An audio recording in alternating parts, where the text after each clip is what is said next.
It's just after midnight at a packed movie theatre in Aurora, Colorado. The long-awaited Dark Knight Rises premiere has everyone buzzing. Families, couples, comic fans, all gathered for a night of fun. But in the front row sits a young man with dyed orange hair, silently watching the opening scenes. 20 minutes in, he stands up, exits through the emergency door and disappears into the night. Moments later, he returns, dressed head to toe in tactical armour, gas mask on, weapons in hand.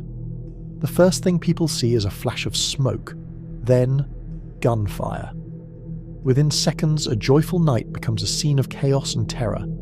That man is James Holmes, and this is the story of how one brilliant quiet boy from sunny San Diego became the face of one of the most haunting mass shootings in modern US history. James Egan Holmes was born on December the 13th, 1987, into what looked like the perfect life in San Diego, California, a city of beaches, sunshine, and endless opportunity. His father, Robert, was a mathematician and scientist with degrees from Stanford and Berkeley. His mother, Arlene, was a registered nurse. Growing up in the Oak Hills community, James had every advantage: a stable home, good schools, and parents who deeply valued education. From a young age, his intelligence stood out. He built websites before he turned 12, tinkered with electronics, and amazed teachers with how quickly he understood complex topics. He was shy, sure, but not withdrawn. Teachers described him as sweet, quiet, but incredibly smart. He had friends, a loving sister, and seemed set for a bright future. But by the time puberty hit, something inside James began to crack.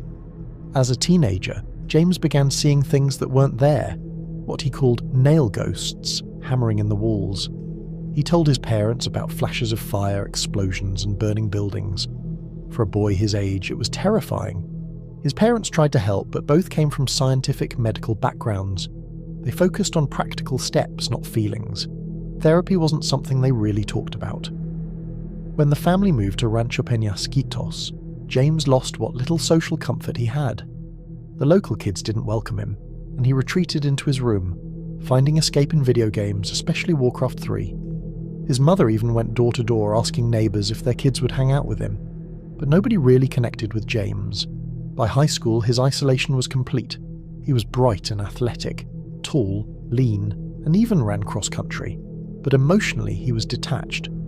His coach once said that James couldn't even stand close enough for team photos. He graduated with honours in 2006 and seemed ready for college life.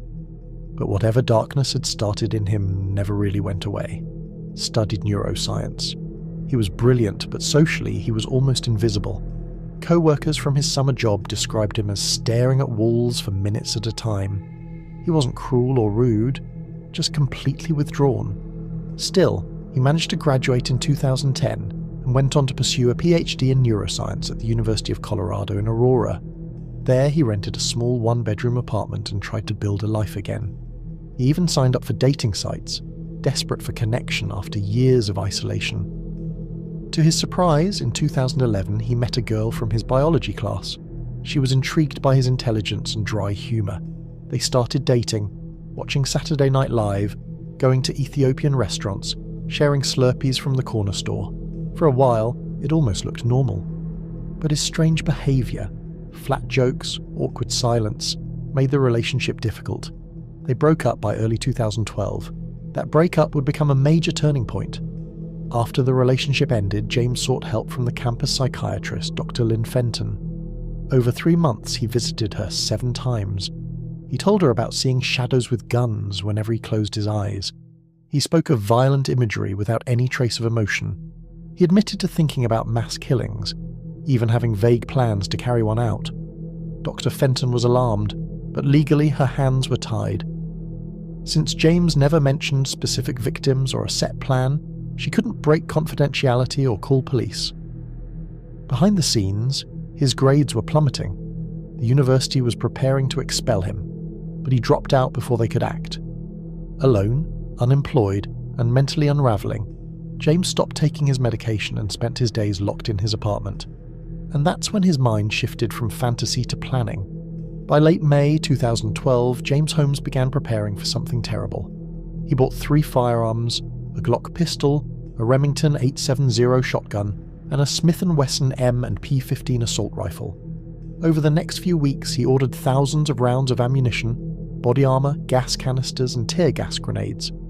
He kept a notebook, a disturbing manifesto, filled with writings about life, death, and his own madness. In it, he called himself a uniquely mad mind and wrote, "Life's fallback solution to all problems is death." He listed mental illnesses he believed he had: schizophrenia, dysphoric mania, anxiety, narcissism, psychosis. His thoughts swung between guilt, rage, and hopelessness. In July, he mailed the notebook to Dr. Fenton, his former psychiatrist, but it never reached her. It sat undelivered in the campus mailroom. If it had arrived in time, this story might have ended differently. On July 20th, 2012, James Holmes drove to the Century 16 movie theatre in Aurora for the midnight premiere of The Dark Knight Rises. He bought a ticket, sat in the front row, and watched the previews like everyone else. 20 minutes into the film, he slipped out the side exit and propped the door open with a table wedge. Outside, he changed into full tactical gear: gas mask, helmet, ballistic vest, and gloves. Then, with techno music blaring through his headphones, he returned through the exit and tossed a tear gas grenade into the theatre. Panic erupted. As the smoke filled the room, James opened fire, first with the shotgun, then with the assault rifle.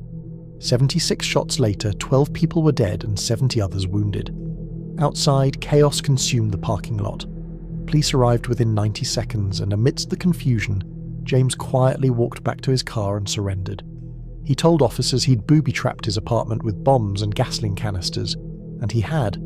It took a robot team to disarm them. James Holmes was charged with 24 counts of first-degree murder, 140 counts of attempted murder, and one for illegal possession of explosives. His defense claimed insanity. Prosecutors argued sanity, pointing to his months of careful planning.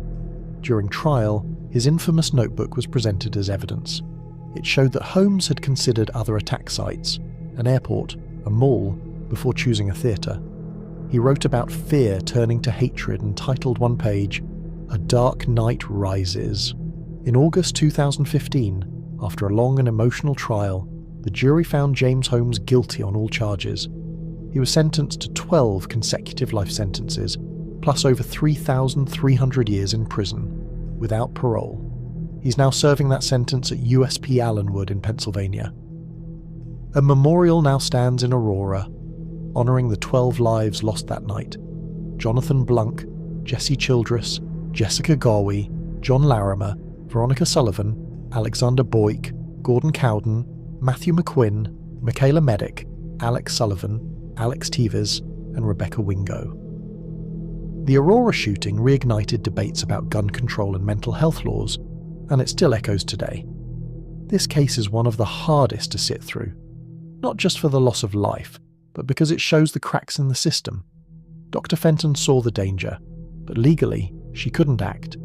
It's a tragic reminder that sometimes we recognise the monster before it acts, but by the time the system catches up, it's already too late.